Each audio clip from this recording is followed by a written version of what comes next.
at the judiciary. 10 more kidnapped Bethel Baptist School students regain freedom. Legislative aides threaten to picket National Assembly over 2019 salary arrears. Kwara government says palliative work underway and damage to Okolowo Road urges citizens motorists to be calm. The foreign scene, Germany's center-left narrowly wins against Merkel's party in sport. Nigeria's D Tigers wins historic third consecutive Afro Basket. You're listening to Royal FM 95.1 in Logan. You can listen to us by logging onto the bottom website. It's on www.royalfm.net, or you can watch us live on our social media pages. The media update continues after this short time. Please stay with us.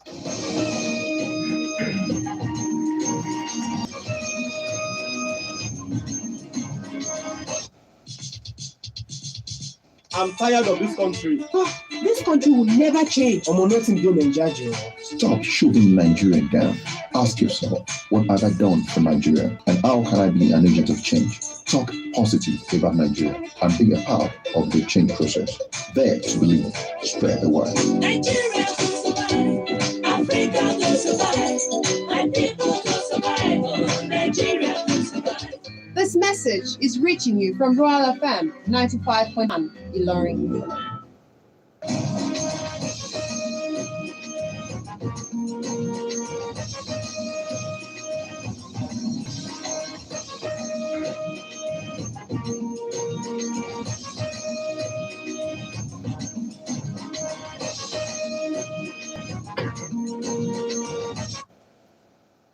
And you're welcome back for that short time out. Now into the stories in detail. We'll start from the local scene.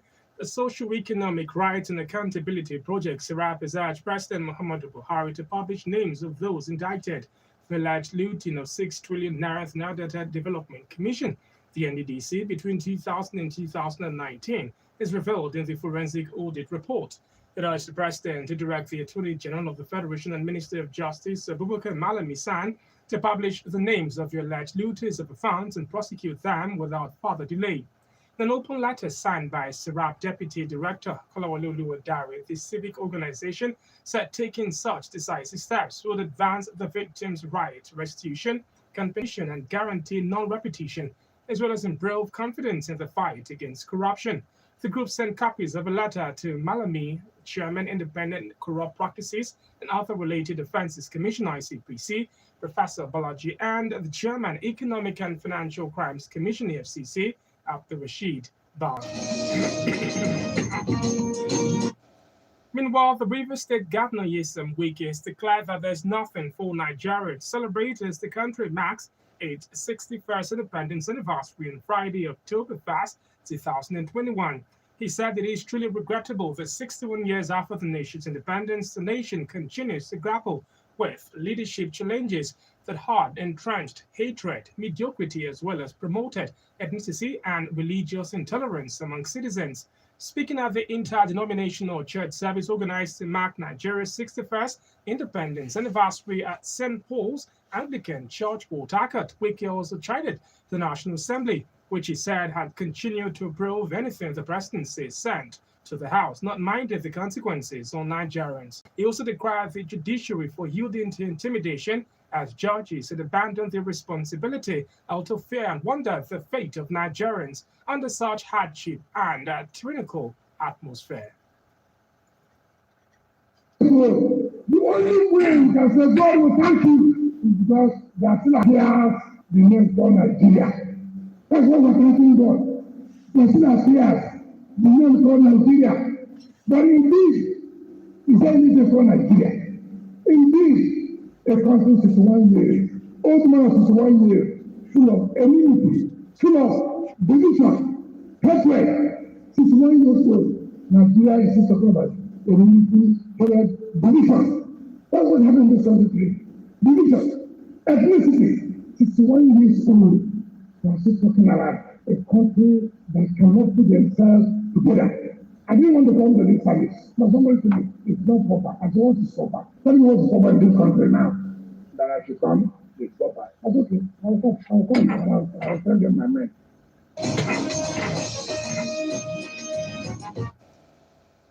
while also admitting that Nigerians could only celebrate the existence of a united nation. The vocal governor pointed out that due to leadership failure, the country has been engulfed in insecurity to the extent that everyone now seeks God's intervention because man's leadership had failed the country. 10 more abducted students of the Bethel Baptist Secondary School in Chikun local government area of Kaduna State have regained their freedom, making them the fourth batch of the students released so far by the abductors. The chairman of the Christian Association Nigeria CAN, Kaduna State, Reverend John Ayak, confirmed the release of a student in Kaduna, adding that the students were freed on Sunday afternoon. The latest release brings the total of those released to 110, leaving 11 more with the bandits. It will be recalled that in the early hours of the 5th of July, bandits invaded the school and kidnapped 121 students. Meanwhile, bandits have attacked a joint military camp in Sabon Birni local government area of Sokoto State, reportedly killing an unknown number of military personnel.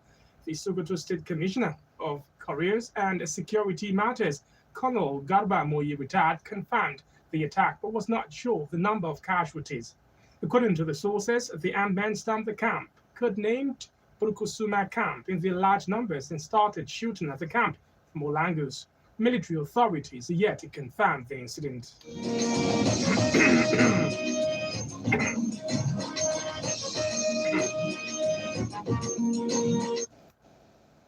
And lastly, on the local scene, the National Assembly legislative aides is threatening to picket the legislature starting from today if the non-payment of the 2019 unpaid salary arrears and allowances, they resolve to ground all activities of the Assembly.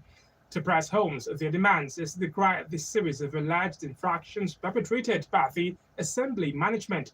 The group, in a statement signed by the coordinator of salary arrears affected legislative aides, Mr. Zebi Sprains, and co-signed by 5 other colleagues, maintained that they were being owed around 3.1 billion naira. The fund comprises 1.35 billion naira in salary arrears and 1.75 billion naira for consequential adjustment on minimum wage. According to them, while over 1,308 is still being owed salary arrears, none of the 2,345 legislative aides has received the consequential adjustment on minimum wage since the appointment in June 2019. The group alleged that the clerk of the National Assembly, Mr. Amos Ojo, had disobeyed a resolution passed by the House of Representatives mandating him to pay the arrears. Reacting, the clerk of the National Assembly, Ojo Adetinji, said that the management of the National Assembly had met with the leadership of the group before and is engaging with the Ministry of Finance to ensure the release of the funds.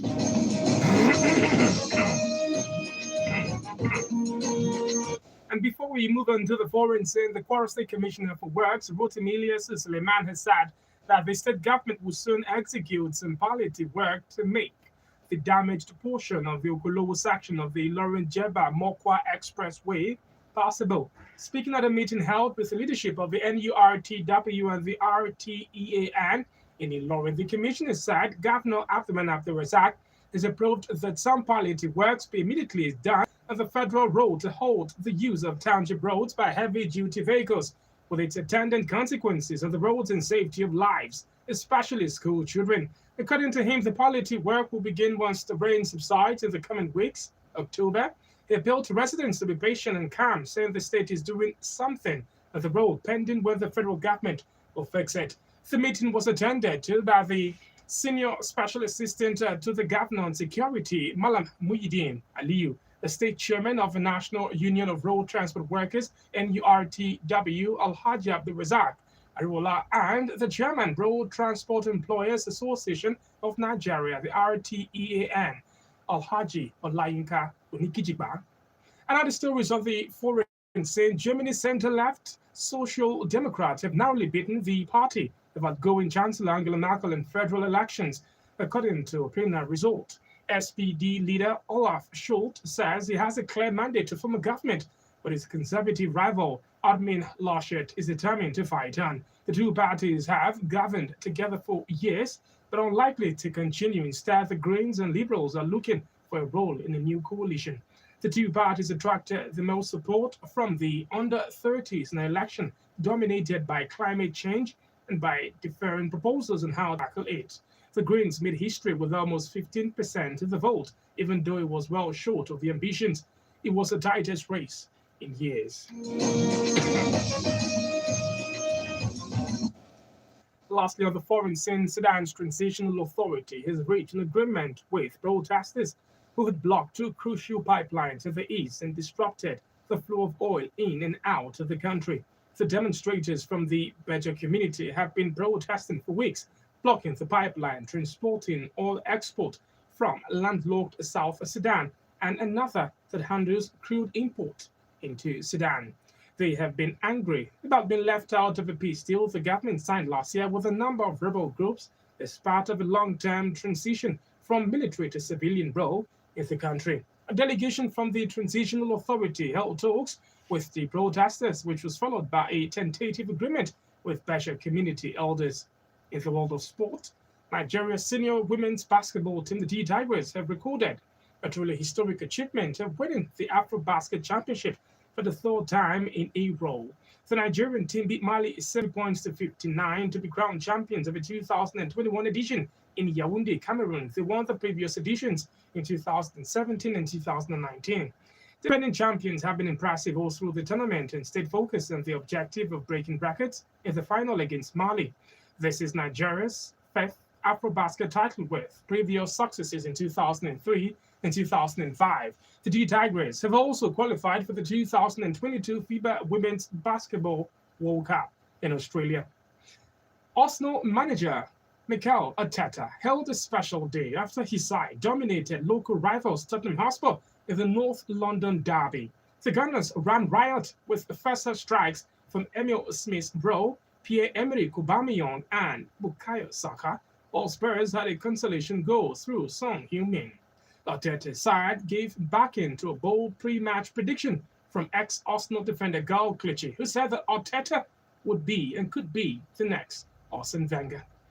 And that's, of course, the sporting briefing. A soundbite for today. The newly elected National Association of Resident Doctors, NARD, vows to go ahead with industrial action. Please listen. Our meeting unanimously resolved by vote to continue the total and indefinite strike action until our minimum demands are met.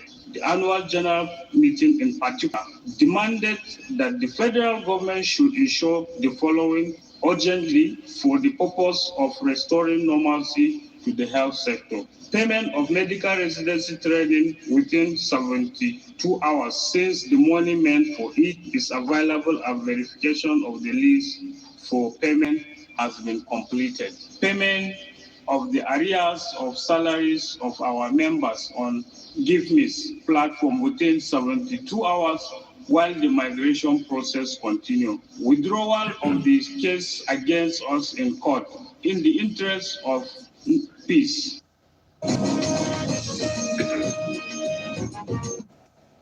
And with that soundbite for the media update, we've come to the end. But before we go, look at the headlines once again. Serap urges President Buhari to name alleged looters of 6 trillion naira NDDC fund. Rivers State Governor Nyesom Wike scores Nigeria low at 61, berates National Assembly Judiciary. 10 more kidnapped Bethel Baptist School students regain freedom. And also the Kwara State government says palliative to work underway on damaged Okolowo Road, urges citizens, motorists to be calm. And the foreign scene, Germany's center-left narrowly wins against Merkel's party. And sport, Nigeria's D Tigers win historic third consecutive AfroBasket title. The media update was put together by Taiwo Adediran. You can visit www.royaltimes.net for an update on the news. Endeavor to also join us at 4 p.m. for the news, 6 p.m. for the news around the globe. Would you like to contact us for comments, observation, and information regarding unfolding event? Kindly reach out to Royal FM Newsroom on the number. It is 0805 0999 968. I am Babajide Oluwaseun. Good afternoon. Keep listening to Royal FM 95.1 Ilorin.